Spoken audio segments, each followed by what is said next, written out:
The metaphysical poets by T S. Eliot.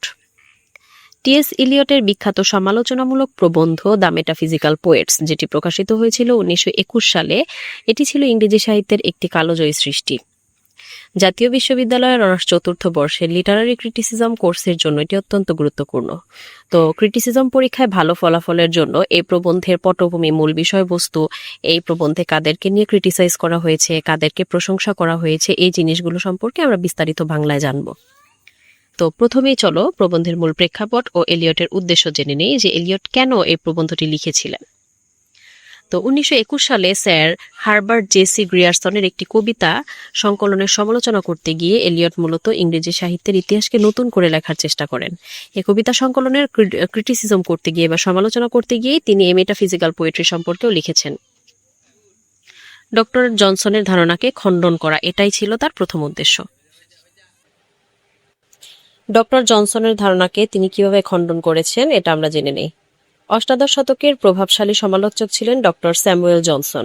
তিনি তার life of কাউলি গ্রন্থে জন ডন এবং তার অনুসারীদেরকে মেটাফিজিক্যাল নাম দিয়ে উপহাস করেছিলেন। মানে তার কাছে এটা একটা উপহাসসূচক শব্দ ছিল।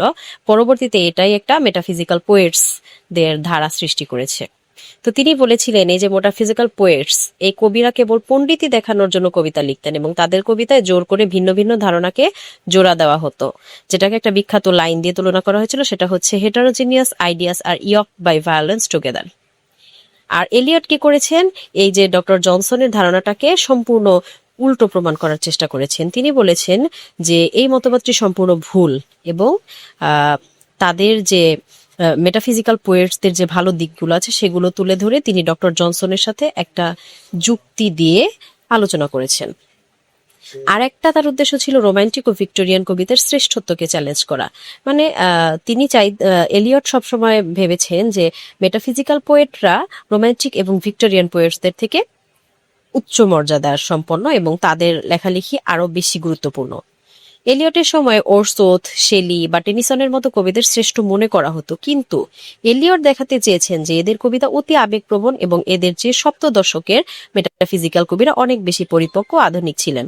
অর্থাৎ তার কাছে মেটাফিজিক্যাল পোয়েট্রাই সব থেকে শ্রেষ্ঠ এবং রোমান্টিক ও ভিক্টোরিয়ান কবিরা তার থেকে মোটেও শ্রেষ্ঠ না।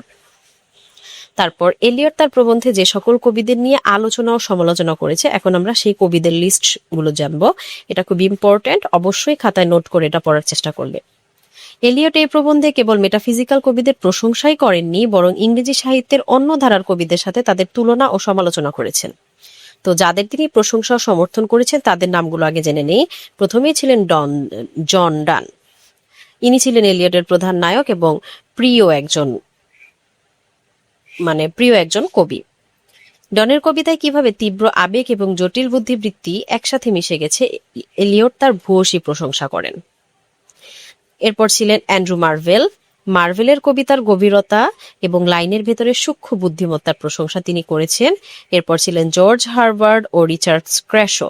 তাদের ধর্মীয় কবিতার আধ্যাত্মিকতা ও মনস্তাত্ত্বিক গভীরতার কথা তিনি উল্লেখ করেছেন। তারপর ছিলেন হেনরি ভনের কবিতার দার্শনিক ও প্রাকৃতিক ভাবনার মেলবন্ধন তুলে ধরেন। অন্যান্য আরো কে ছিলেন জন ক্লিভল্যান্ড এবং আব্রাহাম কাউলি, এদের নামও আলোচনায় আসে। তো আমরা জানলাম কাদের পক্ষে তিনি কথা বলেছেন। John Donne, Andrew Marvell, George Herbert, Henry Vaughan, John Cleveland এবং আব্রাহাম কাউলি, এরা সবাই ছিলেন কি মেটাফিজিক্যাল পোয়েটস। আর যাদের তিনি সমালোচনা বা ক্রিটিসাইজ করেছেন, এলিয়ট ইংরেজি সাহিত্যের একটি বড় অংশের কবিদেরকে অবমূল্যায়ন করেছেন এই বলে যে তারা চিন্তা ও অনুভূতিকে একত্র করতে পারেনি। তার মধ্যে ছিল জন মিল্টন ও জন ড্রাইডেন। তো এলিয়টের মতে এই দুই মহান কবির মাধ্যমে ইংরেজি কবিতার প্রথম বিপর্যয় ঘটে। কিভাবে? মিল্টনের ভাষা অত্যন্ত রাজকীয় হলেও তাতে মনে সূক্ষ্ম অনুভূতির অভাব ছিল, আর ড্রাইডেন ছিলেন অত্যন্ত বুদ্ধিমান, কিন্তু তার কবিতা ছিল আবেগহীন। তো এই ছিল তাদের প্রবলেম। আর অষ্টাদশ শতকের কবিরা, তাদের মধ্যে ছিল কে আলেকজান্ডার পোপ। এলিয়ট মনে করেন পোপ বা তার সমসাময়িক কবিরা কেবল মগজ বা বুদ্ধি দিয়ে কবিতা লিখেছেন। তাদের কবিতা ছিল গদ্যের মতো যৌক্তিক, কিন্তু সেখানে হৃদয়ের কোনো ছোঁয়া ছিল না। মানে কবিতা লিখতে হলে তো একটা আবেগীয় বিষয় থাকতে হবে, তো পোপের কবিতার মধ্যে এই আবেগীয় বিষয়টা ছিল না। এরপর রোমান্টিক কবিদের মধ্যে ছিলেন ওরসওর্থ, কোলরিজ, শেলি, কিটস। তো এরা কি করেছে, এলিয়ট এদের সরাসরি আক্রমণ করে বলেছে এরা তীব্রভাবে অনুভব করতে পারতেন কিন্তু গভীর চিন্তা করতে পারতেন না, মানে তারা তাদের যে ফিলিংসটা এটা প্রকাশ করতে পারতেন না। এদের কবিতা ছিল অতিরিক্ত আত্মকেন্দ্রিক এবং আবেগ সর্বস্ব। ভিক্টোরিয়ান কবিদেরকেও তিনি ক্রিটিসাইজ করেছেন, এর মধ্যে ছিল টেনিসন এবং রবার্ট ব্রাউনিং। তো এলিয়টের মতে টেনিসন এবং ব্রাউনিং দুজনেই অনেক চিন্তা ভাবনা করতেন কিন্তু সেই চিন্তাকে তারা কবিতায় অনুভূতিতে রূপান্তর করতে পারেননি। তারা চিন্তাকে দর্শনের মতো করে কবিতায় চাপিয়ে দিয়েছেন, অর্থাৎ পূর্ণাঙ্গ কবিতা তারা লিখতে পারেনি, কিছু একটা গ্যাপ ছিল। তো এই কবিদেরকে তিনি ক্রিটিসাইজ করেছে, তাদের বিরুদ্ধে কথা বলেছে আর মেটাফিজিক্যাল পোয়েটসদের পক্ষে কথা বলেছে।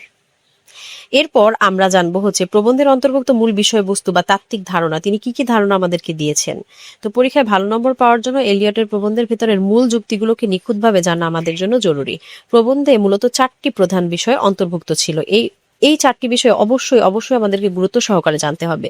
তো খুব মনোযোগ দিয়ে এই অংশটুকু দেখার অনুরোধ করছি। প্রথম ছিল ইউনিফিকেশন অফ সেন্সিবিলিটি।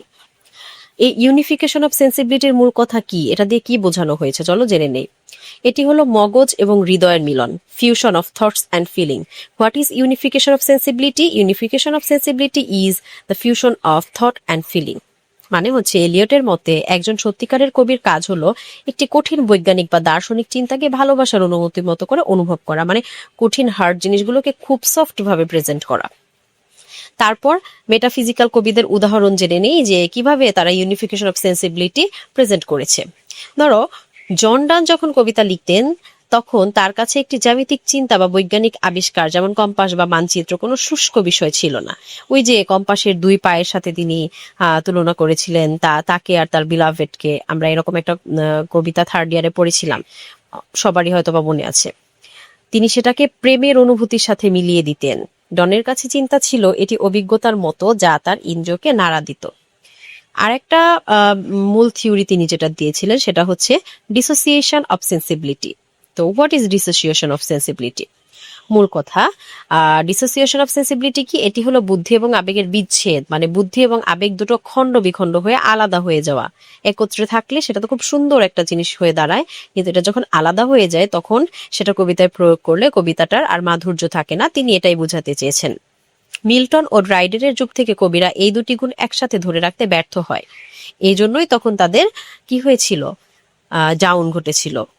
তো ফলাফল কি হয়েছিল? এর ফলে ইংরেজি কবিতা দুটি 2 ভাগে ভাগ হয়ে যায়। একদল কবি হলেন অত্যন্ত কৃত্রিম ও বুদ্ধিমান, যেমন পোপ, ড্রাইডেন।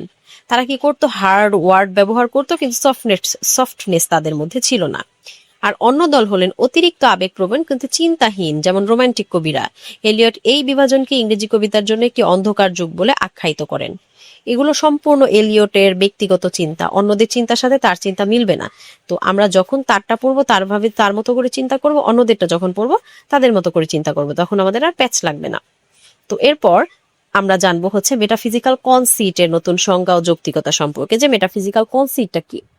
ডক্টর জনসন যে কনসিট, জটিল বা দূরবর্তী জিনিসের তুলনা নিয়ে সমালোচনা করেছিলেন, এলিয়ট তার পক্ষে দাঁড়ান। মানে ডক্টর জনসন বলেছিল যে মেটাফিজিক্যাল কনসিপ্টটা খুবই কঠিনভাবে উদাহরণ তুলে দেওয়া হয়েছে যেটা মানুষের বোধগম্য না। অন্যদিকে এলিয়ট কি বলেছেন? এলিয়ট বলেছেন মেটাফিজিক্যাল কবিরা যখন প্রেমিকের 2 পাকে একটি কম্পাসের 2 পায়ের সাথে তুলনা করে তখন তা কোনো সস্তা কৌতুক বা পাণ্ডিত্য প্রদর্শন করে না, যেটা ডক্টর জনসন বলেছিল। কিন্তু এলিয়ট বলছে যে না, এটা করে না, বরং এটা কি করে, মনের জটিল মনস্তত্ত্বকে প্রকাশ করার জন্য এই ধরনের সূক্ষ্ম ও বুদ্ধিদীপ্ত উপমা ব্যবহার করা অত্যন্ত দরকারি ছিল বলে তিনি মনে করতেন। আরেকটি মূল বিষয় হচ্ছে আধুনিক জীবনের জটিলতা এবং মেটাফিজিক্যাল কবিতার প্রাসঙ্গিকতা। এলিয়ট প্রবন্ধের শেষ অংশে দেখিয়েছেন যে 20 শতাব্দীর আধুনিক জীবন অত্যন্ত জটিল এবং বৈচিত্র্যময়, মানে তার সময়ের কথা তিনি বলেছেন যে এই সময়টা ছিল অত্যন্ত জটিল এবং বৈচিত্র্যময়। আর আধুনিক যুগের মানুষের অভিজ্ঞতাগুলো সরল নয়, খুবই কমপ্লেক্স। তাই আধুনিক কবিদের যদি ভালো কবিতা লিখতে হয় তবে তাদেরও কি করতে হবে, মেটাফিজিক্যাল কবিদের মতো হতে হবে।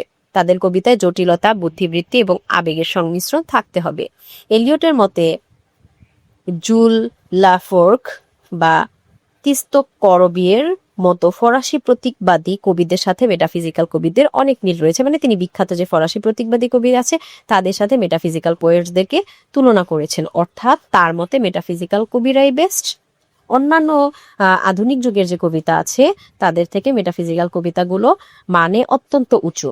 তো এই ছিল আমাদের আজকের মূল বিষয়বস্তু। আমরা পুরো বিষয়টা খুব সহজভাবে বোঝানোর চেষ্টা করেছি, আশা করি সবার কাছেই ভালো লেগেছে। তো এই ছিল the metaphysical poets by T S. Eliot's. তো যদি কারোর এই সহজ নোটটা প্রয়োজন হয়, মনে করো যে বাংলায় একটু 1-2 সেকেন্ডে চোখ বুলিয়ে নিব পরীক্ষার আগের দিন, তাহলে এই নোটগুলো নিতে পারো।